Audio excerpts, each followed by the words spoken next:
रामनिवास यादव जो हमारे अपने आप डीसी कहते हैं, दिखाते हैं कि हम जल नल योजना को जांच करते हैं। हमने आवेदन दिया, लेकिन लिखित आवेदन दिया है, लेकिन वो आदमी भाव से जांच हो, लेकिन वो आदमी क्या दे करके बेचारा किसी तरह से रह रहा है। उनका घर बरसात में ढह गया। संतोष दास का घर ढह गया, टाइल्स मार्बल लगा हुआ घर, उसको अब आवास दिया जाए, जांच किया जाए। इसको देखते हुए आप वर्तमान मुखिया के ऊपर जो है आरटीआई लगाए हुए हैं। हाँ, क्या मांग रहे थे मुखिया जी 20,000, लेकिन हमने अभी 6,000 दिए, बाकी 14,000 देना है। मुखिया जो है चेंज होता है। आज का वर्तमान का स्थिति आप बताइए कि वर्तमान में अभी 2020 में 22 में चुनाव हुआ था ना? जी 22 में चुनाव हुआ। 22 में आपके पालमू पंचायत के कार्यभार जो है श्रीमती चंचला देवी के हाथ में है। उनका कार्यकाल अब पिछले 4 सालों से कैसा रहा? क्योंकि मेरा कार्य का कारण है जी कारण ये है कि आप भी कहीं ना कहीं उस मुखिया का एक अंग है। जी वार्ड नंबर 4 से आप वार्ड इंचार्ज है, तो समझिए कि अंग ही है जी।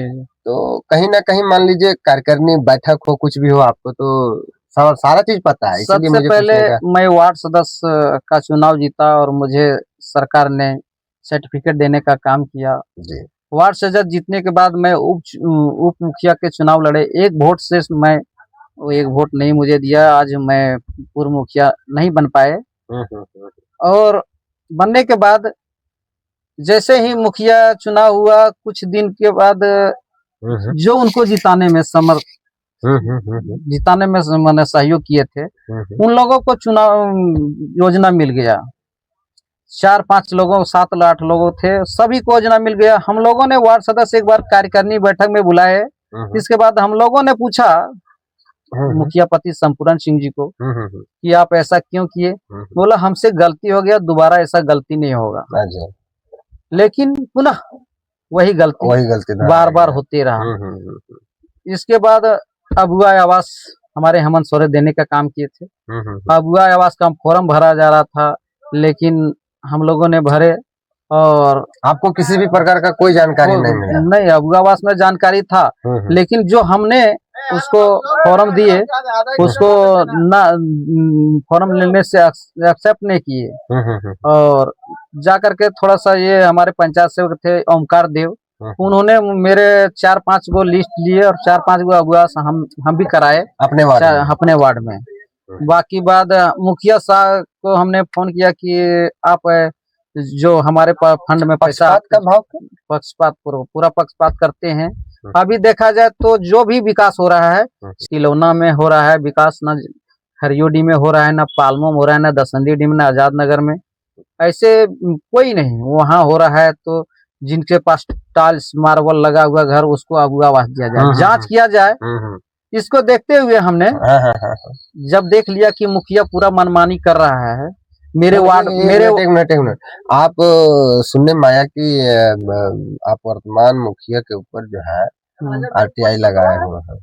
हाँ, क्या कारण रहा जो आप आरटीआई लगाने के लिए बाध्य हो गए? आरटीआई लगाने का कारण यह है कि हमारे वार्ड में मुझे कोई जानकारी नहीं होता है किसका अबुआ आवास हो रहा है, किसका प्रधानमंत्री आवास हो रहा है, किसका अम्बेडकर आवास हो रहा है। मुझे एक औरत ने फोन करके बोला कि वार्ड सदस्य जी हमको मांग रहे थे मुखिया जी 20,000, लेकिन हमने अभी 6,000 दिए, बाकी 14,000 देना है। मुखिया जी मांग रहे थे। मैंने उसका रिकॉर्डिंग भी करके रखे हैं, अगर जरूरत पड़ने पर हम सुनाएंगे। और एक थोड़ा सा जैसे कहने का मतलब है तेजू जी, देखिए हम भी मान लीजिए आपको फोन कर दिए है ना कि मुखिया जी हमसे मांग रहे थे, हो सकता है मुखिया और हमें किसी भी प्रकार का कोई ये हो, है ना, मैं उनको फंसाने का कोशिश कर रहा हूँ। आपके नजर में वो पक्का मतलब सबूत के साथ में क्या है जो जिसके कारण आपने आरटीआई लगाने पे बाध्य हुए? आरटीआई लगाने के बाद यही हुए कि हमने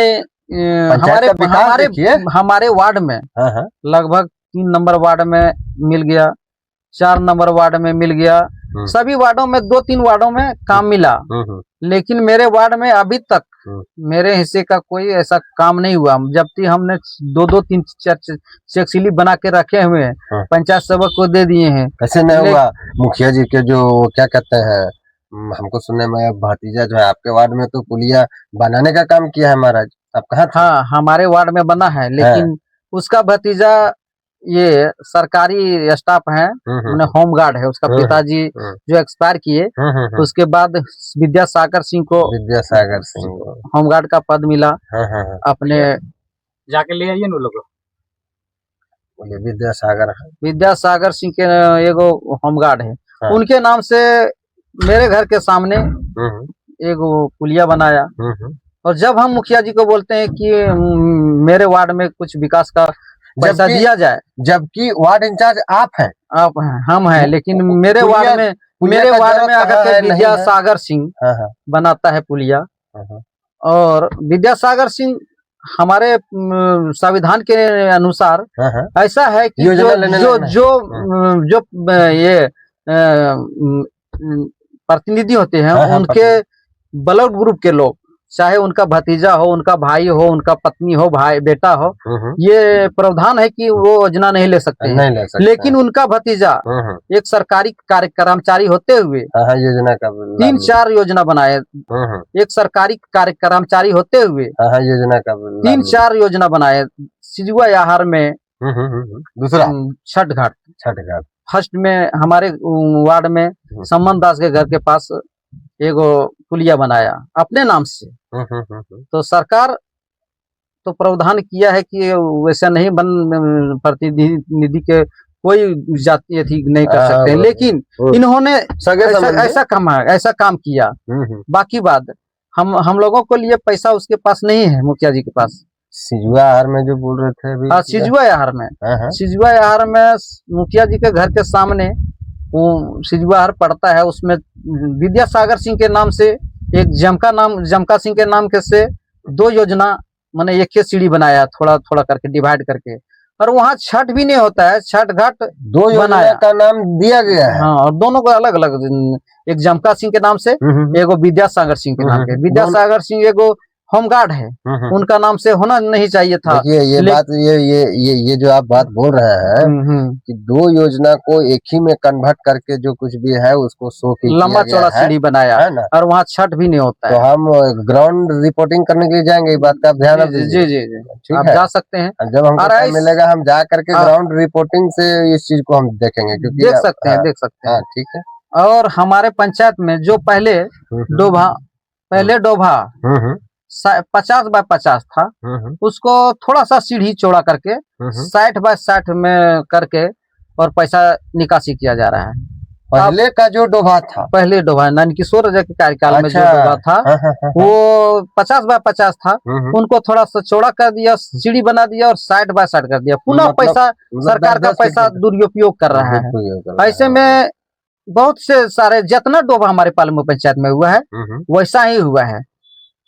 इसी मतलब ये नंदकिशोर रजक जी के कार्यकाल में डोभा तो हुआ जी, जिस स्तर से हो, है ना, लेकिन डोभा की कुल जो एस्टिमेट था और पूरा गया था, और जेसीबी कार्यकाल में उसको और जेसीबी से भी कराया गया। जेसीबी का रातों रात चला करके डोभा बनाया। थोड़ा सा जो सीढ़ी बनाने का काम किया वो आदिवासी लोगों को मंगा करके बाहर से करवाया। बाकी बात मुझे जो नाली है, अभी देखेंगे कि प्रकाश पांडे जो नाली बनाया है उनके घर के सामने, एक चूरू भी पानी नहीं जाता बरसात के दिन के बाद में।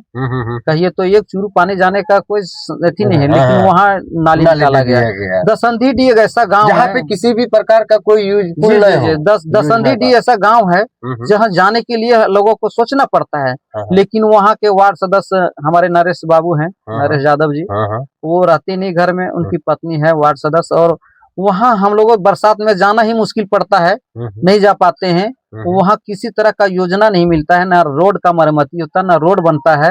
तो हमारे पालमो पंचायत के मुखिया जो हमारे संपूर्ण सिंह जी है, वैसा पक्षपात करते हैं। अभी हम लोग देखें कि जिनका घर टाइल्स मार्बल लगा हुआ है उनको पुनः आवास और प्रधानमंत्री से दिया जा रहा है, लेकिन गरीबों को नहीं दिया जा रहा है। जैसे मोहर दास का देखा जाए, अभी उनका पिताजी का मृत्यु हुआ है और कल परसों से भोज है, लेकिन वो अपना मिट्टी का दीवार दे करके बेचारा किसी तरह से रह रहा है। उनका घर बरसात में ढह गया। संतोष दास का घर ढह गया। अभी हमारे नकुल यादव है पालमो पंचायत के, उनको रहने का घर नहीं है, लेकिन उनके पास अबुआ आवास और प्रधानमंत्री आवास नहीं दिया जा रहा है। नहीं दिया जा रहा है। बाकी बात प्रदीप ठाकुर है, हमने उसका रिकॉर्ड अभी भी लेकर के घूमते हैं ब्लॉक में, लेकिन उनको अबुआ आवास न प्रधानमंत्री आवास दिया गया है। ऐसे हमारे जैसे बहुत अनेक है। मुखिया जी को हम बोलते हैं तो हम कहता है तुमको जहाँ जाना है जाओ, तुम्हारा दे करके बेचारा किसी तरह से रह रहा है। उनका घर बरसात में ढह गया। संतोष दास का घर ढह गया। अभी हमारे नकुल यादव है पालमो पंचायत के, उनको रहने का घर नहीं है, लेकिन उनके पास अबुआ आवास और प्रधानमंत्री आवास नहीं दिया जा रहा है। नहीं दिया जा रहा है। बाकी बात प्रदीप ठाकुर है, हमने उसका रिकॉर्ड अभी भी लेकर के घूमते हैं ब्लॉक में, लेकिन उनको अबुआ आवास न प्रधानमंत्री आवास दिया गया है। ऐसे हमारे जैसे बहुत अनेक है। मुखिया जी को हम बोलते हैं तो हम कहता है तुमको जहाँ जाना है जाओ, तुम्हारे बात से कुछ होने वाला नहीं है। रामनिवास यादव जो हमारे अपने आप डीसी कहते हैं, दिखाते हैं कि हम जल नल योजना को जांच करते हैं। हमने आवेदन दिया, लेकिन लिखित आवेदन दिया है, लेकिन वो आदमी भाव से जांच हो, लेकिन वो आदमी क्या किया। मैं वैसे डीसी को, उसके बाद आप सिर्फ आप काम धरातल पर नहीं करते हैं डीसी साहब, आप सिर्फ करते हैं सोशल मीडिया पर। सोशल मीडिया को खरीद लीजिए। मैं डीसी रामनिवास यादव, मैं ऐसा कर रहा हूँ, वैसा कर रहा हूँ। क्या कर रहे हैं? एक वार्ड सदस्य होकर के मैं दर का ठोकर खा रहा हूँ अपनी पंचायत में, लेकिन आप सुनने का काम नहीं करते हैं। हमारे पंचायत में जल नल योजना का में इतना घोटाला, अबुआ आवास में इतना घोटाला, हमारे डोभा में इतना घोटाला, वृक्षारोपण में इतना घोटाला। मैं इस वीडियो के माध्यम से पूरे जनता और जितना भी हमारे 81 विधायक है सभी को मैं कहता हूँ, मेरा नंबर रखे, मेरा नंबर ले ले।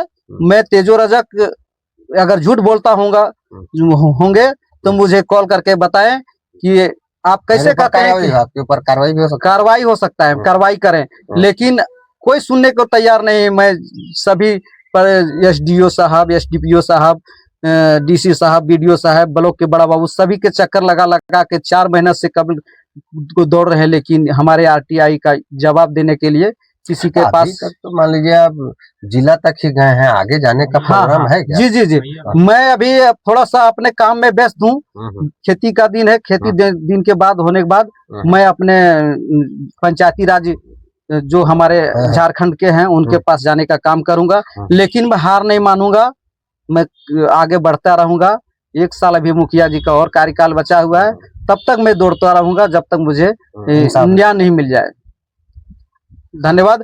मैं इस वीडियो के माध्यम से अपने जनता, गिरिडीह जिले के और पालमो पंचायत के सभी वासियों को मैं कह देना चाहता हूं कि मैं आरटीआई लगाया हूं, जिसका प्रावधान 29 दिन में देने का है, लेकिन आज तक मुझे नहीं मिला है। मेरा नंबर है, अगर आप लोग मुझे सहयोग करना चाहते हैं तो मेरा नंबर है 73 69 95 25 70। मुझे सहयोग करने के लिए कॉल करें और मैं अपने आरटीआई का न्याय लेकर ही रहूंगा।